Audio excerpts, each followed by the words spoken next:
ఈరోజు యావత్ దేశంలో కూడా ఎవరన్నా పేదోళ్ళ పక్షాన నిలబడి వాళ్ళకు జరుగుతున్నటువంటి అన్యాయాల పట్ల ఈరోజు అత్యంత బలవంతులం అయిపోయినాము, మేము ఏది చేసినా మాకు తిరిగే లేదు అనుకునేటటువంటి దుశ్చర్యలకు పాల్పడుతున్నటువంటి పాలకపక్షం మీద ఏ రోజు కూడా ఒక అడుగు కూడా వెనకడుగు వేయకుండా కొట్లాడుతున్నటువంటి ఆ యొక్క నాయకుడికి ఈరోజు దేశమే కాదు యావత్ ప్రపంచం కూడా తన యొక్క స్ఫూర్తిని తీసుకొని మరి ముందుకు నడుస్తున్నటువంటి పరిస్థితి. అయితే రాహుల్ గాంధీ గారు ఈరోజు యువత పట్ల, లేకపోతే పేదవారి పట్ల, లేకపోతే చిన్న భిన్నం అవుతున్నటువంటి వ్యవస్థలకి దారితీస్తున్నటువంటి ఈ యొక్క ప్రభుత్వానికి వ్యతిరేకంగా కొట్లాడుతుంది మనందరికి తెలుసు. ఆయన చేసినటువంటి ఉత్తరం నుంచి దక్షిణం దాకా కూడా భారతదేశంలో చేసినటువంటి పాదయాత్ర నుంచి ప్రజల్లో ఉంటున్నటువంటి సమస్యలని, వాటి యొక్క పరిష్కారం కోసం ప్రభుత్వం చేయాల్సినటువంటి విధి విధానాలని అన్నీ తెలిసి పార్లమెంట్ సాక్షిగా మరి తన యొక్క వాణి వినిపిస్తున్నటువంటి నేపథ్యంలో అన్ని రకాలుగా కూడా ఆయనని, ఆయన కుటుంబాన్ని, లేకపోతే కాంగ్రెస్ పార్టీని చిన్నగా చేసి చూడటము, అవమానించడము, లేకపోతే ఆయనను అసలు రాజకీయంలో ఎట్టి పరిస్థితులలో ఎదగనీయొద్దు అనేటటువంటి కుట్రలు చేయడము మరి పాలకపక్షమైనటువంటి బీజేపీ చేస్తా ఉంది. కానీ రాహుల్ గాంధీ గారి లోపల పారుతున్నటువంటి నెత్తురు దేశం కోసము ఆత్మ బలిదానాలు చేసుకున్నటువంటి వారి కుటుంబం, దేశం కోసమే పాటుపడ్డటువంటి కుటుంబం. ఉన్నత చదువులు చదువుకున్నా సరే ఆ యొక్క చదువులు అనేటటువంటి మన యొక్క దేశ ప్రగతి కోసం పాటుపడ్డప్పుడు మాత్రమే ఈ యొక్క దేశానికి మనం చేసేటటువంటి అసలైనటువంటిది ఆ దేశభక్తి అనేది చాటినటువంటి కుటుంబం. తాత జవహర్లాల్ దగ్గర నుంచి, లేకపోతే నాయనమ్మ ఇందిరాగాంధీ గారి దగ్గర దాకా, లేకపోతే తండ్రి రాజీవ్ గాంధీ దాకా కూడా ఈ దేశం కోసం ఎట్లా చనిపోయారో మనందరం చూసినాం. ఈ రోజు ప్రాణాలు లెక్క చేయకుండా నార్మల్ గా ఎవరైనా రాజకీయ నాయకులు చిన్నపాటి బెదిరింపులకి పార్టీలు కండువాలు మార్చుకుంటున్నటువంటి పరిస్థితి. అట్లాంటిది ప్రాణాలు తీసిన ఈ యొక్క రక్తం మారదు అనేటటువంటి కుటుంబంలో పుట్టినటువంటి రాహుల్ గాంధీ గారు మీరు చల్లగా ఉండాలి. నిరుద్యోగమే కాదు యావత్ దేశాన్ని ముందుకు నడిపించాలి.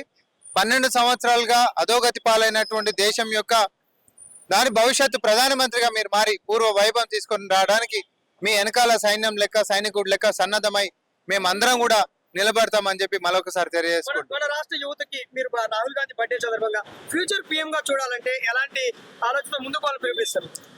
నిజాలని, అహింసా మార్గంలో నిజాలని ధైర్యంగా ప్రజలలో ఆల్రెడీ ఆయనకు ఏదైతే నాయకత్వ లక్షణాలు ఉన్నాయో అవి మరింత క్షేత్రస్థాయిలోకి చాలా బలంగా నాటాల్సినటువంటి బాధ్యత మాలాంటి వాళ్ళందరి భుజాల మీద కూడా ఉంది. ఎందుకంటే ఒక పక్క అబద్ధాలతోటి పాలన ముందుకు సాగిస్తూ ప్రజలని పక్కదారి పట్టిస్తున్నటువంటి నేపథ్యంలో నిజాలతోటి పాలకవర్గం చేస్తున్నటువంటి అవినీతి అక్రమాలని ప్రజల్లోకి తీసుకొని పోవడమే కాదు, ఈరోజు ధైర్యంగా ప్రజల్లోనే బతుక్కుంటూ ప్రజల కోసమే ప్రభుత్వాలు పనిచేయాలి తప్ప కార్పొరేట్ల కోసం కాదని చెప్పి గలమెత్తుతున్నటువంటి ఏకైక నాయకుడు. ఈరోజు ఒక యువ నాయకుడు రానున్నటువంటి కాలంలో ప్రధానమంత్రి లెక్క యావత్ భారతదేశం ఆకాంక్షిస్తుంది, కోరుకుంటుంది. నీతి, నిజాయితీ, ధైర్యము, మొక్కవని దీక్ష ఉండాల్సినటువంటి లక్షణాలన్నీ కూడా రాహుల్ గాంధీ గారికి ఉన్నాయి. కాబట్టి భావి తరాలకి ఆయన ప్రధానమంత్రిగానే మనందరం చూడబోతున్నాం అని చెప్పి ఆ యొక్క నమ్మకం తెలియదు. కాన్ఫిడెంట్ చెప్తారు చూడబోతున్నాం, పీఎం గా చూడబోతున్నారు. అయితే మీకు హైయెస్ట్ మెజార్టీ వచ్చిన నల్లగొండ, భువనగిరి ఎంపీ స్థానాలు కూడా మేమే గెలుతున్నాం. ఒక బీజేపీ మంత్రి, బీజేపీ ఎంపీ అంటారు. ఎవరి నమ్మకాలు వాళ్ళకు ఉండొచ్చు, తప్పేం లేదు కదా.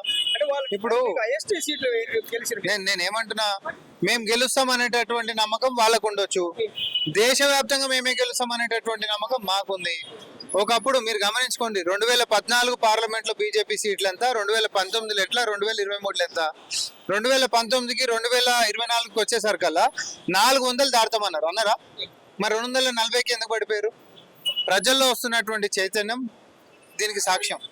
అంతేకాదు మొన్న కూడా ఒకరు కాక్రోచ్ అని చెప్పి ఉత్తగా ఎవరో ప్రజల్లో ఉంటున్నటువంటి ఒక అసమ్మతిని వ్యక్తపరిచేటటువంటి విధంగా సోషల్ మీడియాలో ఒక ఛానల్ క్రియేట్ చేస్తే దానికి ప్రజల నుంచి వచ్చినటువంటి ఆదరణ మనందరం ఈ యొక్క ప్రభుత్వం పట్ల ఉంటున్నటువంటి అసమ్మతి దృష్ట్యా చూడాల్సినటువంటి అవసరం ఉంది. ఈరోజు ఆ యొక్క అసమ్మతి ప్రజల్లో రగులుతున్నటువంటి దాన్ని ఈరోజు నాయకత్వం వహిస్తూ ప్రజల్ని ముందుకు తీసుకొని పోయి ఆ సమస్యల పరిష్కారం కోసం పాటుపడుతున్నటువంటి రాహుల్ గాంధీ గారి యొక్క నాయకత్వం ప్రజలకి, ప్రజాస్వామ్యానికి, దేశానికి, దేశ భవిష్యత్తుకు అవసరం. కాబట్టి రానున్నటువంటి కాలంలో రాహుల్ గాంధీ గారిని ప్రధానమంత్రిని చేసుకునేటటువంటి బాధ్యత ప్రజలే తీసుకుంటున్నారు. ఈరోజు బీజేపీ అధికారం నాకు ఉంది కాబట్టి నేను ఎవరినైనా కూడా ఏమంటారు తొక్కేసేస్తాము, లేకపోతే ఇంకోటి ఏదో చేస్తాం అనుకుంటారు. ఇది అట్లాంటివి సాగేటటువంటి దేశం కాదు. ఆత్మగౌరవం వ్యవహారం వచ్చినప్పుడు, సమస్యల పరిష్కారం వ్యవహారం వచ్చినప్పుడు కేవలం దేవుడి మీద, లేకపోతే ప్రాంతాల మీద, లేకపోతే ధర్మం మీద ప్రజలని పక్కదారి పట్టించేటటువంటి రోజులు పోయినాయి. ఇప్పుడు కడుపులో ఆకలి కనిపిస్తుంది జనాలకి, పిల్లలకు పెట్టాల్సినటువంటి బాధ్యత కనిపిస్తుంది తల్లిదండ్రులకి.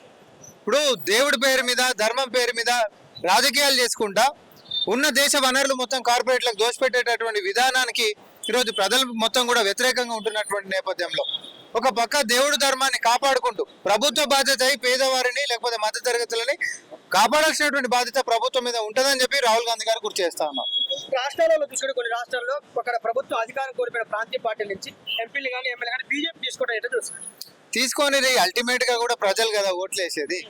ఎంతమందిని మొత్తం తీసుకున్నా కూడా మళ్ళందరినీ కుప్ప కట్టి చెత్త కుప్పలో పడేసే బాధ్యత కూడా ప్రజలే తీసుకుంటారు.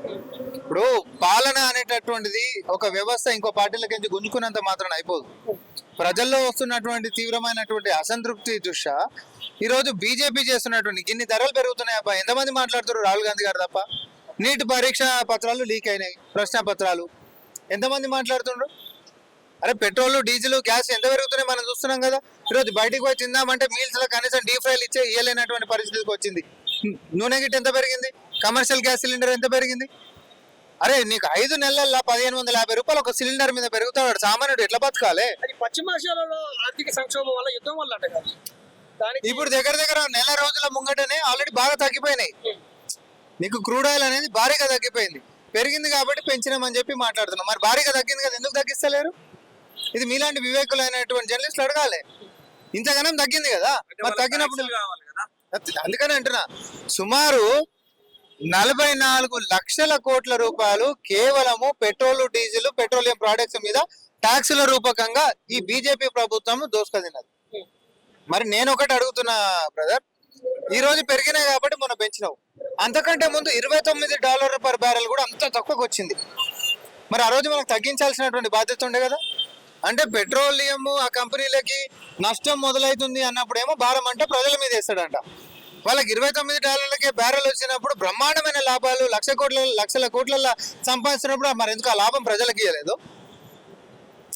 ఇంతకు మించినటువంటి స్పష్టత ఇంకోటి ఏం కావాలి? ఇక ప్రభుత్వం అనేటటువంటిది ఉండి పేదోని కోసం ఏమో బరువు బాధ్యతలు పెడుతుందంట, పెద్దోనికి ఏమో దోషి పెడుతుందంట. గీతా సంస్కారం.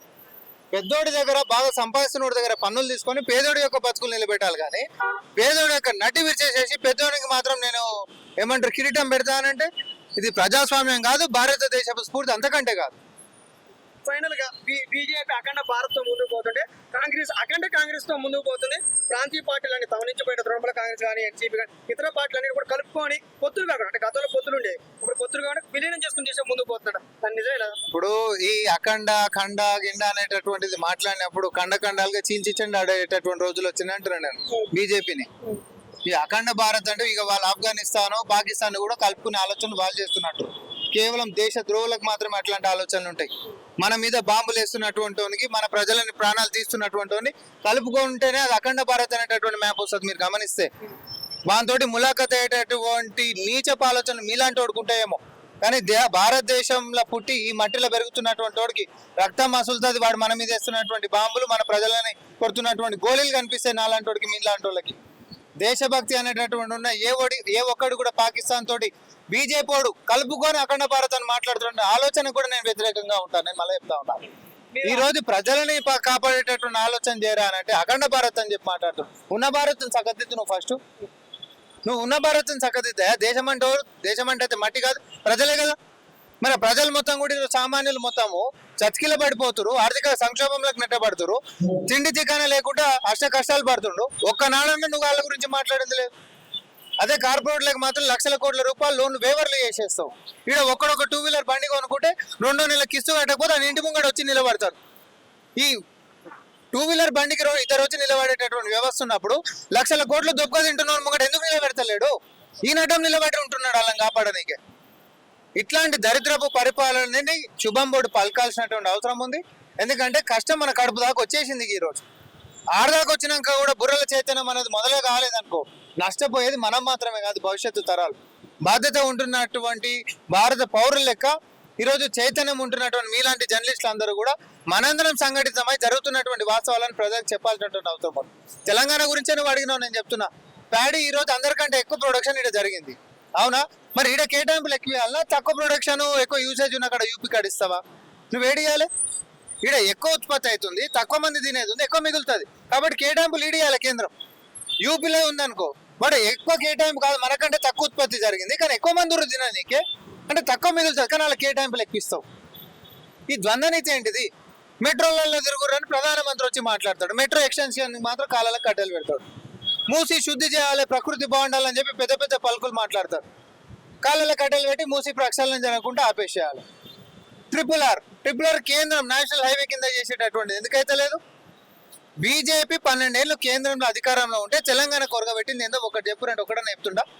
ఇంకొక అడుగు దాటి నువ్వు ఈరోజు సుమారు 218 లక్షల కోట్ల అప్పు, అంటే 2,18,00,000 కోట్ల అప్పు ఈరోజు భారతదేశం ప్రజల నెత్తి మీద పెట్టాం. అంటే సుమారు 90,000 కోట్ల రూపాయలు ప్రతి నెల కిస్తు కింద కడుతున్నాం మనం. మిత్తి నీ నెత్తి మీద, నా నెత్తి మీద, మన అందరి నెత్తి మీద అప్పు. మరి ఏదైనా ఒక డ్యామ్ పేరు చూపెట్టు, నువ్వు కట్టింది 12 ఏళ్ళ ఎందుకో రాడు. ఒక ప్రభుత్వ రంగ సంస్థ పేరు చెప్పంటే ఎందుకో రాడు. మరి పైసలన్నీ ఎడిపోయినాయి, ఎవరి జోబులు నింపుకున్నారు? నేను అంటున్నా, స్విస్ బ్యాంక్ లెక్కించి తీసుకొస్తే ప్రతి ఒక్కరికి 15 లక్షలు వంచేటటువంటి పైసలు వచ్చినాయి అన్నాడు కదా. ఈ 12 ఏళ్ళ లెక్క తీస్తే ఒక్కొక్కరి అకౌంట్ లో ₹1,00,00,000 వేయొచ్చు. ఆ లెక్క ప్రకారం తీసుకుంటే అంటే 6 రెట్లు 7 రెట్లు పెరిగిపోయినటువంటి పరిస్థితి. అదే స్విస్ బ్యాంకులలో నల్లధనం పెరిగిందా లేదా? ఇదే బీజేపీ అని అడుగు. తగ్గిందా పెరిగిందా ఒకటే ప్రశ్న అడుగు. నువ్వు ధరలు తగ్గిస్తామని వచ్చినోనివి, కొల్లులు 2 కోట్లు ఏడాదికి ఇస్తామని చెప్పి వచ్చినోనివి, 100 స్మార్ట్ సిటీలు కడతామని చెప్పి వచ్చినోనివి. ఏం చేసినావా నువ్వు? 60 సంవత్సరాలు దాటినటువంటి రైతులకి నేను ఏది పెన్షన్లు ఇస్తామని చెప్పి వచ్చినోడు. ప్రభుత్వ రంగ సంస్థల్ని నేను పటిష్టం చేస్తా అని చెప్పి వచ్చినోడు. మొన్న మేనిఫెస్టోలో యావత్ దేశానికి కూడా నేను ఉచిత కరెంట్ ఇస్తా అని చెప్పి అని అన్నావు. ఏమన్నా నువ్వు ఇచ్చినటువంటి మేనిఫెస్టో సిగ్గు లేకుండా మళ్ళీ మేము వచ్చి మనం రాగానే 48 గంటల మేనిఫెస్టోలో ఒక్కొక్కటి కష్టాలున్నా తీర్చుకుంటూ పోతున్నాం. వచ్చి మనని అడుగుతాడు ఒక ఏళ్ళు ఇట్లా చూపించి, 4 ఏళ్ళు మీ ముఖాలను చూపిస్తున్నా అనేది మీరు గుర్తు తెచ్చుకోరు. ప్యాడీ ప్రొడక్షన్ కూడా బస్సు యాత్రలు చేస్తున్నారు కదా. అదే నేనేమంటున్నా, బస్సు యాత్రలు చేసి చెప్పాలి మేము గింతనే ఇచ్చినాం, 52 LMT ఇచ్చినాము, ఇక్కడ ఉత్పత్తి మాత్రం చాలా ఎక్కువైనా కూడా మేము గింతనే ఇచ్చినాము, ఆ శాతకానంలో మేమే అని చెప్పి చెప్పాను. అదే బస్సు ఎక్కి మీటర్లు ఫిట్ చేస్తామనేది కదా బీజేపీ. చెప్పమన్నారు పోయేది, మేము మీటర్లు ఫిట్ చేద్దామంటున్నాం, వీళ్ళు వద్దంటారు కాంగ్రెస్ అని చెప్పమన్నారు. ధరలు పెంచిన పెట్రోల్ డీజిల్ పెరిగినాయి. డీజిల్ పెరిగితే రైతులకి భారం కాదా? అవుతుందా కాదా? మరి పొలం దున్నాలంటే ట్రాక్టర్ పుణ్యాన్ని తీసుకుంటాడా? ఎంత ఎక్స్పెండిచర్ పెరుగుతుంది, ఎంత కాస్ట్ పెరుగుతుంది. ప్రతిదీ కూడా ఒకదానికొకటి ముడిపడి ఉంటున్నటువంటిది. ఒక పక్క శాండ్రకోళ్ళతో కొట్టుకుంటా, ఇంకొక పక్కన అయ్యో దెబ్బ తాకిందా, ఓదారిస్తే ఎంత జోక్ ఉంటుందో అంతే జోక్ ఉంది బీజేపీది కూడా.